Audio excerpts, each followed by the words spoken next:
In today's video, let's take a look at the way that you change your Instagram ringtone on your Samsung device.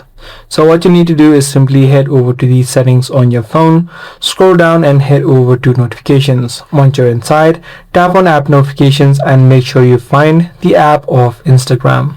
Once you're inside of the Instagram settings, what you need to do is first of all make sure that the notifications are enabled. So make sure that you toggle on this option. The second thing that you need to do is make sure that all of these options are toggled on depending upon what you like.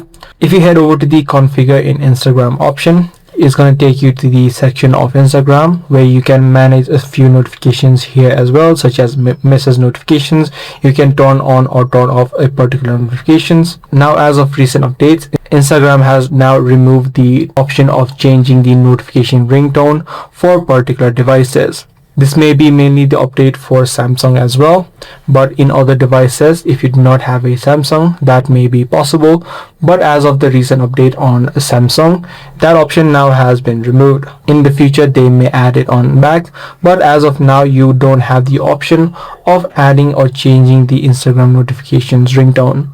If this guide video was helpful to you, be sure to subscribe. That's gonna be all for today. I'm gonna see you in the next video.